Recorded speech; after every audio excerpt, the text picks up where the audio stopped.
Hey everyone, this is Trick, and I wanted to share with you all the most underappreciated change that Blizzard introduced with Legacy of the Void, and that is the mutually exclusive control groups we now have at our disposal.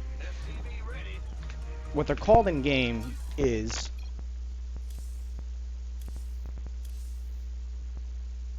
create control group and take away units, and additionally add to control group and take away units.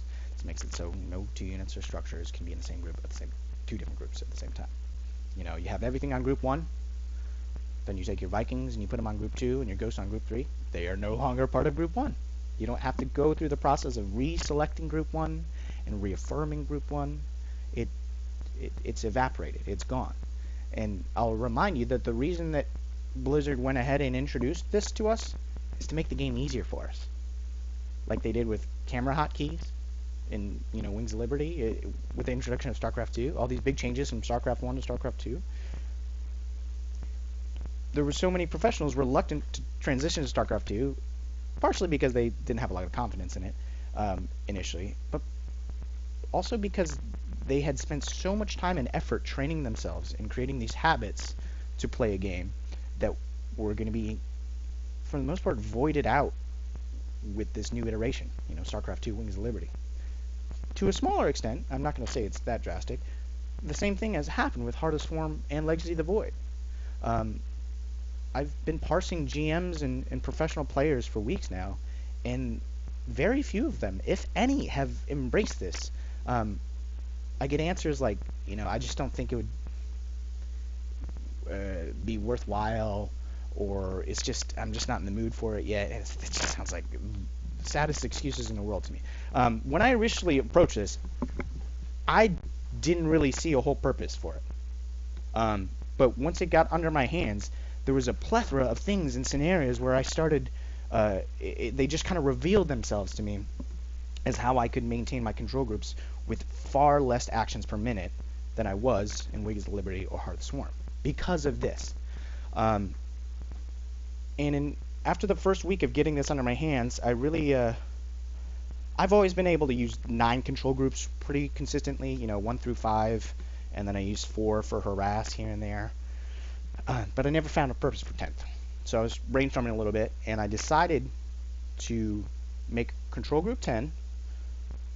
For me, it's 6, so it's going to look confusing. But it's a single button to create this control group and take away units. Now, this group is not a group that I ever plan on referencing. It is exclusively used to take whatever I have selected and remove it from all of my relevant groups, aka 1 through 9. So if I had some non-static defense that I wanted to stick around in my base, I just box it off, tap G. It's not part of any relevant group anymore. I don't have to go back and rebind group 1, or if I ended up keeping an air unit and that's non-static D, I don't have to go back to group 2 and rebind it and reaffirm it. So a lot of these steps are just taken out. The one caveat with this whole system in place right now, and I almost want to say it's an error, but there's just not enough people using this to make a ruckus about it. But whenever you have, all your army on group 1, and then you load up 2 medevacs with bio or whatever you have, and then send them away and bind those 2 medevacs as control group. For me, it's T. It's a harass group. The medevacs are no longer part of control group 1. But since you didn't have the contents of the medevacs selected at the time that you created that new group, they never really left group 1, which is infuriating. I wish they would change that because nobody likes that. Because you still have to go back and reaffirm group 1 now. If it's a drop, you have to go back and do that process. But even still, you're pawning off a mouse action hand of reboxing, and you're just selecting the group and then reaffirming the group. You can just press 1, control 1 while it's in the air. The medevacs are dropping. Because if you select it, they're not going to select the Marines. Only the Marines will be selected when they're out on the field. So before that drop hits and lands, you do have to go back to that primary group and reaffirm it. So that's the frustration. But once again, it's faster because you're not using the mouse hand. and we've known this. It might have been years since we were reminded this, but anything you're doing with your mouse hand that you could be doing with your keyboard hand, you're doing inefficiently. There's no other way to cut it. Your left hand is your keyboard hand, excuse me, is an incredible multitasker, far better than your mouse hand. Your mouse hand is more of a director, kind of do one thing at a time. Your keyboard hand can do, doesn't matter even where the main screen is looking. You can select things and move around and do all these great functions. We know that we're not supposed to click on the command card to build things or cast auto repair. You use the hotkeys that are available to you. So, continuing with that concept, actually, of using all these hotkeys available to us, I took a closer look at the command card for every unit and every structure and tried to find a time and place for all of these actions. Because we know that we're not supposed to right-click to attack. We use the attack spell. Repair, more and more, I started learning that I should use the repair command as opposed to right-clicking on something, because the SCV priority list, especially since we have repair in there, unlike any other race, it's just a huge amount of incorrect assumptions being made when you play as Terran. If you try to go repair a bunker that is full health by right-clicking on it, the SCVs will end up in the bunker.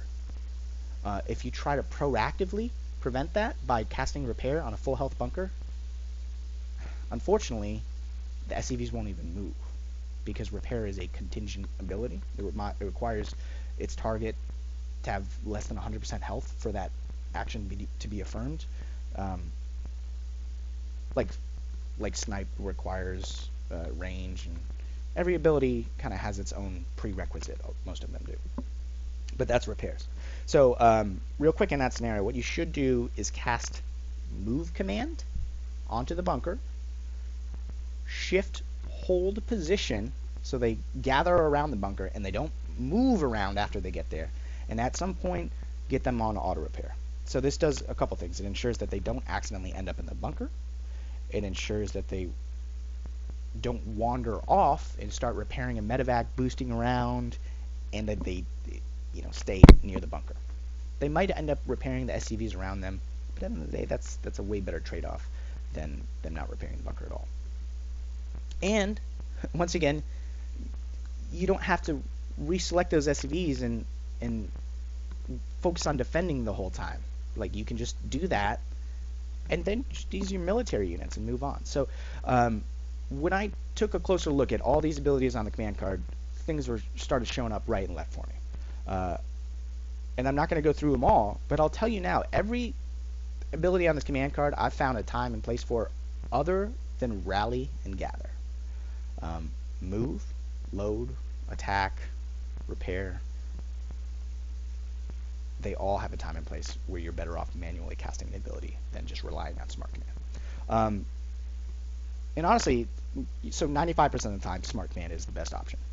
And the remaining 5% of the time, smart command, aka right click, is the second best option, and it's very close second best. So it's kind of hard to realize these mistakes, if you even want to call them that, in your play until you start forcibly putting them under your hands, which is not you'll lose games.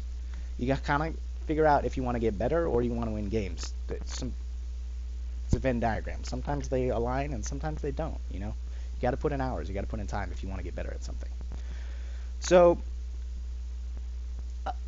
that really covers most of the conceptual stuff, but man, I cannot reinforce the concept of mutually exclusive control groups enough. It was integral in me finally breaking into Masters this past season. I've been playing the game for 4 years, and it finally happened, and I could not be more excited. But I appreciate you all tuning in and kind of inspiring me to make this video over the past week. So cheers. Hope to see more of you.